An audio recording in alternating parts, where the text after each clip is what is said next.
नमस्कार, आप देख रहे हैं टैक्स गुरु। मैं हूं प्रियंका संभव। टैक्स कैसे बचे और इसे बचाने में कोई गलती ना हो, ये हम सभी की उधेड़-बुन रहती है। और आपके इसी टेंशन को कम करने के लिए हमारी टैक्स एक्सपर्ट्स टैक्स के हर पहलू को आपको बहुत ही बारीकी से समझाते हैं ताकि आप सही टैक्स भरें। देश के चुनिंदा टैक्स एक्सपर्ट्स टैक्स गुरु में टैक्स कैलकुलेशन से लेकर टैक्स के कठिन नियमों को आसान बनाते हैं। और आज इसमें मेरी मदद करने वाली है हमारी tax expert Gauri Chadha. Gauri, welcome to the show. बहुत सारे हमारे पास आपके लिए सवाल हैं, लेकिन उससे पहले बताते हैं आज किन टॉपिक्स पर हम फोकस करने वाले हैं। अगर 120 दिन के अंदर आप ITR वेरीफाई करना भूल गए हैं तो इस भूल को कैसे सुधारें, क्या करें, जानेंगे तरह तरह की टैक्स नोटिस के बारे में और इनका आपको कैसे जवाब देना है। तो सावधान कीजिए टैक्स नोटिस के भूत का। और क्या सीनियर सिटीजन सेविंग स्कीम के डिपॉजिट पर मिलेगा ETC का फायदा। तो इन तमाम टॉपिक्स पर रहेगी नजर, लेकिन सबसे पहले हम बात करेंगे इनकम टैक्स रिटर्न फाइलिंग की प्रक्रिया की। एक शर्त होती है कि आप इसे वेरीफाई करें और इस स्टेप के बिना आपके रिटर्न को पूरा नहीं माना जाता है। लेकिन 120 दिन के अंदर अगर आप ये काम करना भूल गए हैं तो क्या होगा आगे, क्या रास्ते हैं आपके पास? गौरी, 120 दिन के अंदर अगर रिटर्न वेरीफाई नहीं किया है तो अब क्या किया जा सकता है? भूल गए, वो डेट मिस हो गई, अब क्या करें? देखिए प्रियंका, ऐसा होता है कि अगर आपने with in 120 days of filing return को वेरीफाई नहीं करा तो वो रिटर्न आपकी प्रोसेस ही नहीं होगी और उसको इनवैलिड डिक्लेयर कर दिया जाएगा। तो जिन लोगों ने ड्यू डेट लास्ट डेट पे भी रिटर्न भरी है उनके भी अब 120 डेज तो ख़त्म हो चुके हैं। तो अब वो एक काम कर सकते हैं कि वो ऑनलाइन जाके एक कॉन्डोनेशन फाइल करें, जिसके लिए उनको माई अकाउंट में जाके सर्विस रिक्वेस्ट में न्यू रिक्वेस्ट सिलेक्ट करके कॉन्डोनेशन फाइल करना होगा। उसमें कुछ रीजंस ऑलरेडी दिए होते हैं, जैसे कि आपको इस प्रोसेस के बारे में नहीं पता था या आपने ITR तो भेजी थी लेकिन वो शायद CPC बैंगलोर पहुंची ही नहीं और कुछ कारण दिए होते हैं। उनमें से कोई है तो आप उनको सिलेक्ट करें। अगर उनमें से कोई कारण नहीं है तो आप अदर्स सिलेक्ट करके नीचे कमेंट बॉक्स आ रहा होता है, उसमें आप अपना जो रीज़न है वो एक्सप्लेन कर दीजिए। देखिए, डिपार्टमेंट के ऊपर कोई कंपल्शन नहीं है कि वो आपको कॉन्डोनेशन ऑफ डिले जो है वो एक्सेप्ट करे। तो आप जितना जल्दी फाइल करेंगे और डिपार्टमेंट के एंड से उसको एक्सेप्ट करने की जो प्रोबेबिलिटी है वो उतनी ही इंक्रीज़ हो जाती है। और कई केसेस में ये भी देखा गया है कि आपने अगर फिजिकल जो आपकी ITR-V की कॉपी साइंड बैंगलोर भेजी है, अगर विद इन आफ्टर 120 डेज़ भी भेजी है तो वो एक्सेप्ट हो जाती है। कई केसेस में, ज़रूरी नहीं है कि वो एक्सेप्ट होगी। तो अगर आप फिजिकली भेज रहे हैं तो आप साथ में एक मैनुअल कॉन्डोनेशन लिख के भेज दीजिए कि आप माफ़ी चाहते हैं कि आपसे डिले हुआ है और आप उसको पोस्ट करा दीजिए, स्पीड पोस्ट करा दीजिए और हो सकता है कि वो रिक्वेस्ट आपकी एक्सेप्ट हो जाए। क्योंकि अगर अब वो एक्सेप्ट नहीं होती तो आपके ऊपर आफ्टर दिसंबर 10,000 की पेनल्टी है अंडर सेक्शन 234F। ओके, तो माफी मांगनी होगी, लेकिन इनकम टैक्स विभाग पर है कि वो आपकी इस माफी को मानता है या नहीं, और नहीं मानता है तो 10,000 की पेनल्टी आपको अदा करके रिटर्न भरना पड़ेगा। फिर से मेरठ से प्रमोद कुमार हमारे साथ जुड़ रहे हैं फोन लाइन पर। नमस्ते प्रमोद जी, स्वागत है आपका टैक्स गुरु में। कैसे मदद करें आपकी? नमस्ते मैडम, मैंने US इक्विटी फंड में निवेश किया है, तो अगर मेरे को प्रॉफिट होता है तो टैक्स कैसे लगेगा उस पर, और कहाँ पर लगेगा? अमेरिका में लगेगा या यहाँ लगेगा इंडिया में? ठीक है प्रमोद जी, ऐसा है कि आपने क्योंकि US इक्विटी फंड में इन्वेस्ट करा है तो इंडिया में किसी भी फंड को इक्विटी ओरिएंटेड फंड कहने के लिए उनके पास 65% से ज़्यादा डोमेस्टिक इक्विटी होल्डिंग होनी चाहिए। क्योंकि आपने US इक्विटी में इन्वेस्ट करा है तो डेफिनेटली इंडियन इक्विटी की होल्डिंग 35 से तो उसमें 35% से कम ही होगी। तो इसको हम इक्विटी ओरिएंटेड फंड इंडिया में नहीं मानेंगे। तो आपकी जो टैक्सेबिलिटी है वो डेट फंड के हिसाब से हो जाएगी। अगर लॉन्ग टर्म है तो आप इस पर इंडेक्सेशन का बेनिफिट ले सकते हैं और शॉर्ट टर्म है तो आपको शॉर्ट टर्म कैपिटल गेन देना होगा। और जहाँ तक बात है कि आपको टैक्स कहाँ देना है, इंडिया में या US में, तो आपको US का लॉ देखना होगा और इंडिया में आपको under double taxation avoidance agreement उसका बेनिफिट मिल जाएगा। और अगला सवाल जो हम लेने वाले हैं उसे दो हिस्से में हम बांटने वाले हैं। गौरी जी, विनोद जी का ये सवाल है और ये एक सरकारी कर्मचारी हैं। हर महीने 50,000 रुपए इन्हें सैलरी मिलती है। साथ ही में शेयर मार्केट से ये ऑप्शन ट्रेडिंग करते हैं जिससे कि 1,40,000 का इन्हें मुनाफा हुआ है। तो जानना चाहते हैं कि इस ट्रेडिंग से जो इनको मुनाफा हुआ है, कमाई हुई है, इस पर टैक्स कैसे अदा करें? ऑप्शन ट्रेडिंग करते हैं। और इनके सवाल का दूसरा हिस्सा ये है कि अपने परिवार के साथ किराए के मकान में रहते हैं, सालाना जो है 66,000 रुपए किराया दे रहे हैं बिना रेंट अग्रीमेंट दिए। क्या किराए पर टैक्स छूट ले सकते हैं विनोद जी? ठीक है, विनोद जी के लिए पहले सवाल का जवाब ये है कि जो वो ऑप्शंस में ट्रेडिंग कर रहे हैं उसको हम बिज़नेस इनकम मानते हैं, तो उसको वो बिज़नेस इनकम दिखाएंगे अपनी आईटीआर में। अभी जो फॉर्म्स अवेलेबल हैं उसके हिसाब से वो आईटीआर 3 भर सकते हैं, और जो क्योंकि वो बिज़नेस इनकम है तो वो कुछ खर्चे भी क्लेम कर सकते हैं जो उन्होंने इस प्रॉफिट को कमाने के लिए करे हैं, जैसे कोई ब्रोकरेज दी है या ऐसा जो भी खर्चा होता है वो माइनस करके प्रॉफिट पे टैक्स देंगे। जो दूसरा सवाल है कि वो रेंट पे कर रहे हैं, उसका बेनिफिट लेना चाहते हैं बिना रेंट एग्रीमेंट के, तो देखिए आप बिना रेंट एग्रीमेंट के लिए के बेनिफिट तो ज़रूर ले सकते हैं, प्रोवाइडेड आपके पास रेंट रिसीट्स हैं और आपकी जो ट्रांजैक्शन हुई है वो बिल्कुल जेन्युइन है, चेक से पेमेंट हुई है और लैंडलॉर्ड ने उसको अपनी इनकम में इंक्लूड करा है। बेसिकली जो ट्रांजैक्शन है वो बिल्कुल जेन्युइन है। अगर ऐसा है आप बिल्कुल क्लेम कर सकते हैं, बट इट इज़ एडवाइजेबल कि आप रेंट एग्रीमेंट भी बनवा लीजिए क्योंकि इसका कोई नुकसान नहीं है, फ़ायदा ही होगा।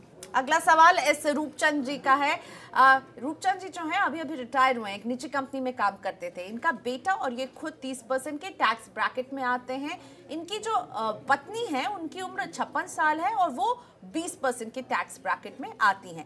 टैक्स बचत के लिए HUF क्रिएट करना चाहते हैं और जानना चाहते हैं गौरी क्या सही होगा HUF क्रिएट करना टैक्स बचाने के लिए, क्या प्रोसेस होगा, अगर आप इनकी थोड़ी मदद कर पाएं। ठीक है रूपचंद जी, वैसे देखिए ऐसा होता है कि जब किसी की शादी होती है तो HUF अपने आप एग्जिस्टेंस में आ जाती है, बट इनकम टैक्स एक्ट के लिए आपको पैन कार्ड अप्लाई करना होगा, जिसके लिए आप NSDL की वेबसाइट पे जाके फॉर्म 49A भर सकते हैं, जिसकी बहुत नॉमिनल सी फीस होती है।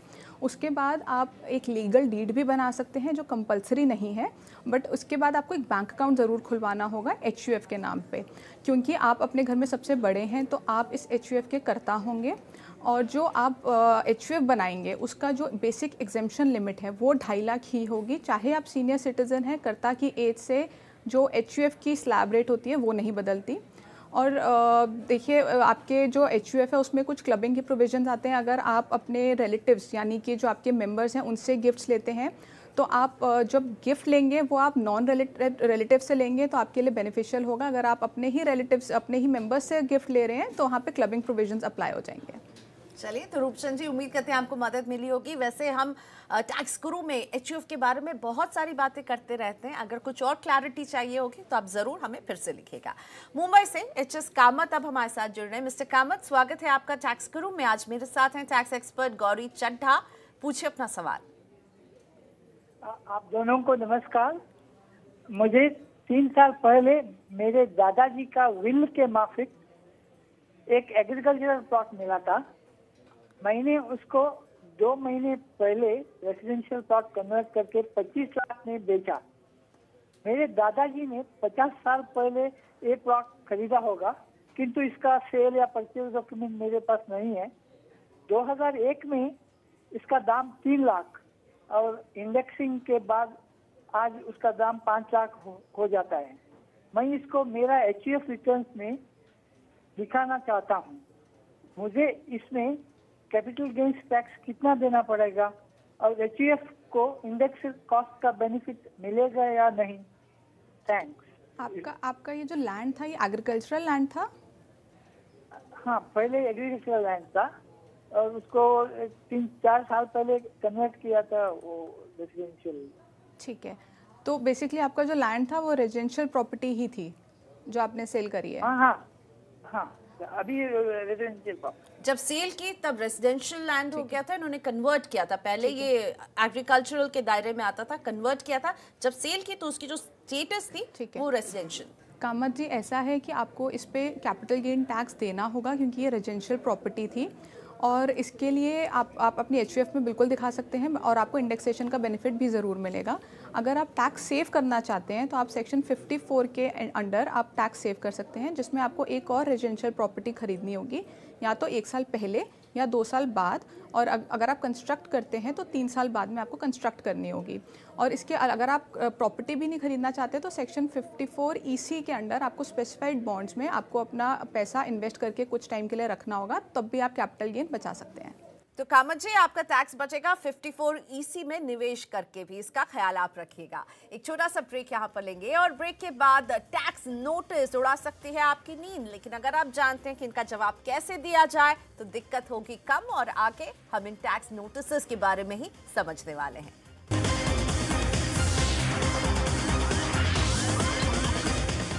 Welcome back. आप देख रहे हैं टैक्स गुरु और हमारी कोशिश होती है कि आपके टैक्स से जुड़े सभी सवालों का जवाब हम आपको दे सकें और आपकी उलझन को करते हैं कम। एक उलझन जो किसी भी टैक्स पेयर को हो सकती है वो है कि अगर उसे कोई टैक्स का नोटिस मिल जाए, और आज इसी घबराहट को हम कम करने वाले हैं क्योंकि मेरे साथ हैं टैक्स एक्सपर्ट गौरी चड्ढा। गौरी, पहले तो ये बताइए कितने तरह के टैक्स नोटिस हैं जो मिल सकते हैं और टैक्स नोटिस देख करके घबराने के बजाय उसे कैसे हैंडल करना है ये समझाइए।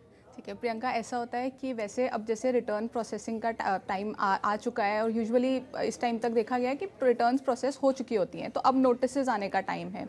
तो वैसे तो बहुत सारे नोटिसेस आ सकते हैं, बट जो मेनली जो लोगों को नोटिसेस आते हैं वो हम डिस्कस कर लेते हैं। पहला नोटिस आता है अंडर सेक्शन 143(1), जो वैसे नोटिस नहीं होती, ये एक इंटीमेशन होती है और ये यूजुअली सबको आती है। अगर आपका रिफ़ंड है तो ये आपको ज़रूर आएगी, और कुछ और केसेस में भी आती है, जैसे कोई मिस्टेक अपरेंट फ्रॉम रिकॉर्ड है या आपने कोई अरिथमेटिकल एरर करा है तो ये आपको इंटीमेशन आ सकती है। अगर आपको रिफ़ंड प्रोसेसिंग का इंटीमेशन आया है तो आपको कुछ भी करने की ज़रूरत नहीं है, आपका रिफ़ंड आपके बैंक अकाउंट में आ जाएगा।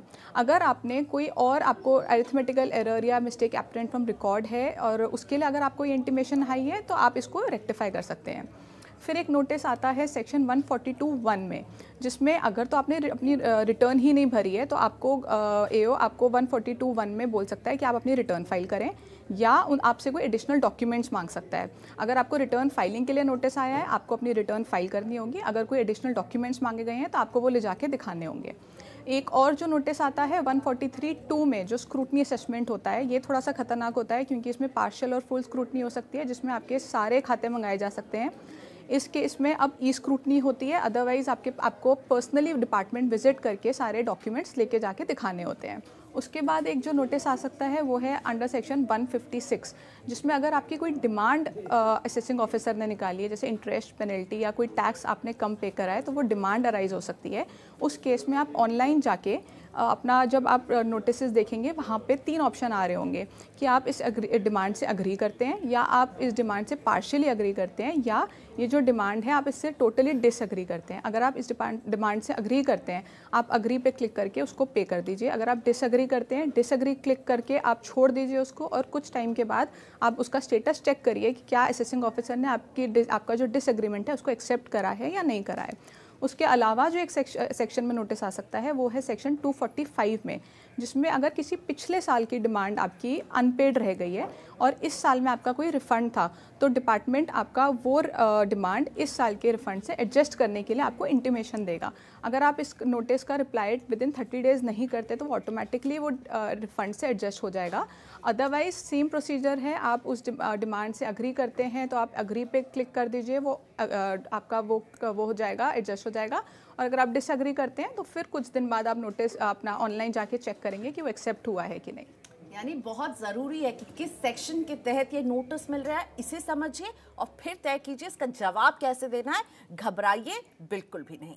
और अब निखिल शर्मा की समस्या हम दूर करने वाले हैं। इनके पिताजी ने हाल ही में एक 2 BHK फ्लैट जो है 22,50,000 में बेचा है। इस डील से इन्हें करीब 5 लाख रुपए का मुनाफा हुआ है। तो निखिल जानना चाहते हैं कि क्या इस मुनाफे पर टैक्स बचाया जा सकता है। साथ ही निखिल अपने नाम पर एक प्रॉपर्टी खरीदने की तैयारी में है और जिसके लिए वो लोन लेने की प्लानिंग कर रहे हैं, लेकिन पूछ रहे हैं कि क्या लोन लेने की जगह वो अपने पिताजी से लोन ले सकते हैं इस फ्लैट के लिए, और इस राशि को लेने पर क्या पिताजी पर टैक्स की कोई देनदारी तो नहीं बनेगी। और ये भी बता रहे हैं निखिल, एक एडिशनल इन्फॉर्मेशन ये है गौरी कि ये निखिल जी का पहला घर होगा और ये प्रधानमंत्री आवास योजना स्कीम के जरिए इसे लेने वाले हैं।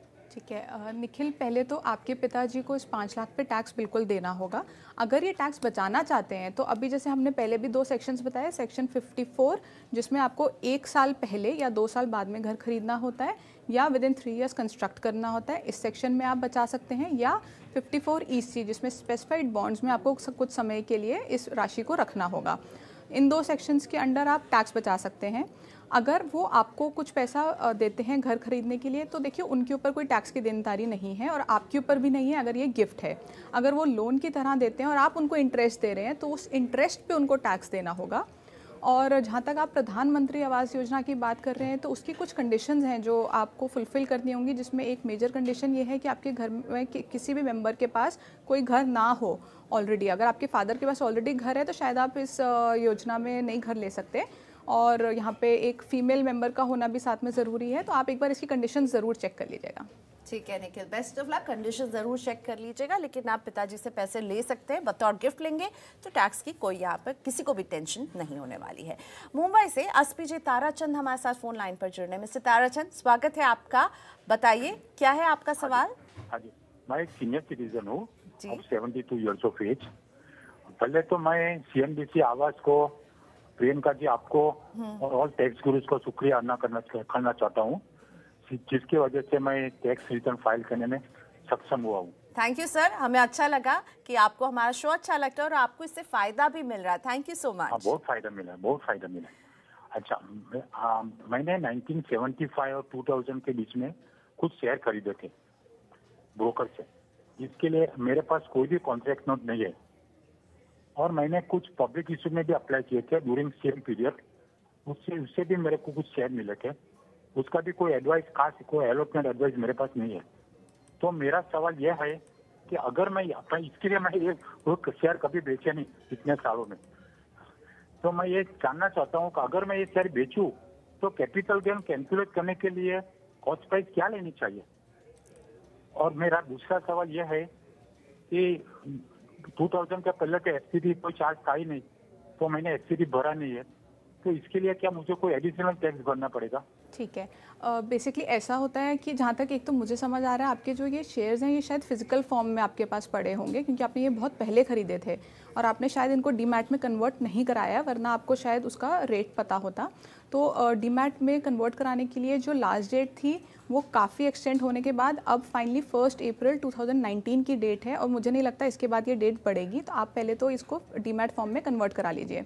दूसरी चीज़, जो आप कैपिटल गेन के लिए आप जो कॉस्ट ऑफ एक्विजिशन लेंगे वो जिस दिन आपने ये शेयर्स खरीदे थे उस दिन का प्राइस होगा, और जब आप इसको डीमैट में कन्वर्ट कराएंगे आपको वो प्राइस पता लग जाएगा। दूसरी चीज़ जो आपने पूछी कि आपने क्योंकि एसटीटी पे नहीं कराया तो क्या आपको एडिशनल टैक्स पे करना होगा, तो देखिए वैसे तो हाँ बिल्कुल, आपको जब आपने एसटीटी पे नहीं कराया तो आप जो कंसेशनल रेट ऑफ 10% है वो क्लेम नहीं कर सकते, लेकिन सीबीडीटी ने कुछ एक्सेप्शंस दी हैं। तो आपका जो आईपीओ में आपने जो शेयर्स खरीदे हैं वो उस एक्सेप्शन में आते हैं, बट जो आपने पहले शेयर्स दूसरे वाले खरीदे थे वो शायद उस एक्सेप्शन में नहीं आएंगे।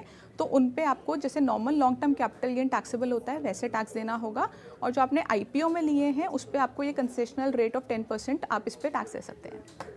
बढ़ते हैं अगले सवाल की तरफ। आईजी कटारा जी का ये सवाल है, अपने पिताजी के लिए ये सवाल पूछ रहे हैं। इनके फादर एक पेंशनर हैं, दवाइयों पर काफ़ी खर्च उन्हें करना पड़ता है।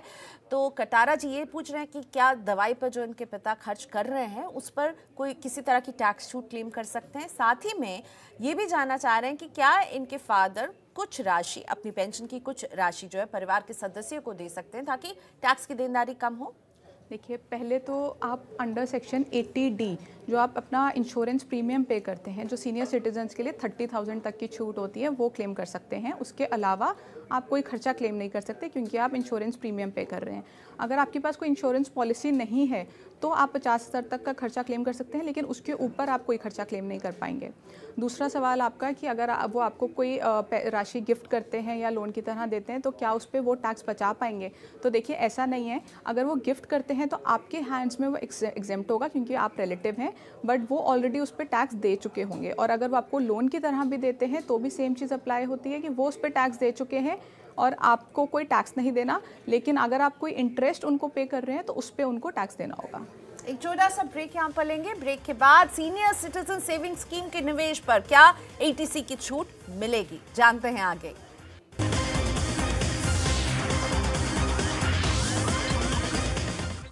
Welcome back. आप देख रहे हैं टैक्स गुरु, मेरे साथ टैक्स एक्सपर्ट गौरी चड्ढा बनी हुई हैं आपके तमाम सवालों का जवाब देने के लिए। नागपुर से मनसुख लाल सोनी जी से अब हम बात करेंगे। नमस्ते मनसुख जी, स्वागत है आपका सीएनबीसी आवाज पर। कैसे मदद करें आपकी? नमस्ते मैडम, मैं सीनियर सिटीजन हूँ और फाइनेंशियल 2018-2019 में मैंने सीनियर सिटीजन सेविंग स्कीम, इसमें 15 लाख रुपए इन्वेस्ट किए हैं। तो एटीसी का उसका बेनिफिट मिलेगा क्या, एक, और दूसरा तो उसमें जो इंटरेस्ट मिलता है उसमें टीडीएस कटता है क्या? ठीक है मनसुख जी, ऐसा है कि आपको बेनिफिट जो एटीसी के अंडर मिलता है वो बिल्कुल मिलेगा, लेकिन आपने 15 लाख इन्वेस्ट करे हैं और जो एटीसी की लिमिट है वो टोटल 1,50,000 ही है, तो उससे ज़्यादा बेनिफिट आप क्लेम नहीं कर पाएंगे। और इस पे टीडीएस कटता है, लेकिन सीनियर सिटीजन्स के लिए जो 50,000 की लिमिट है अंडर सेक्शन 80 टीटीबी उसके ऊपर कटता है। अगर आपका जो इंटरेस्ट आ रहा है वो 50,000 से कम है तो आप वहाँ पे एक फॉर्म दे सकते हैं, फॉर्म 15H, तो वो एक नॉन डिडक्शन के लिए फॉर्म होता है, तो आपका टीडीएस नहीं कटेगा। अगर 50,000 से ऊपर है इंटरेस्ट और आपकी जो टैक्स आपका जो बनता है ऑन एस्टिमेटेड टोटल इनकम वो निल नहीं है, तो आप ये फॉर्म नहीं दे पाएंगे। Thank you so much Gauri, आपने वक्त निकाला सीएनबीसी आवाज के लिए, टैक्स गुरु के लिए। टैक्स गुरु में हम लेंगे इजाजत। आप अपने सवाल हमें भेज सकते हैं ईमेल के जरिए tax@moneycontrol.com पर। सवाल के साथ अपना नाम और मोबाइल नंबर लिखना ना भूलें, ताकि सवाल में अगर कोई क्लैरिटी चाहिए हो तो हम आपसे संपर्क कर सकें। अगले हफ्ते हम फिर हाजिर रहेंगे आपका टैक्स बचाने के लिए। नमस्कार।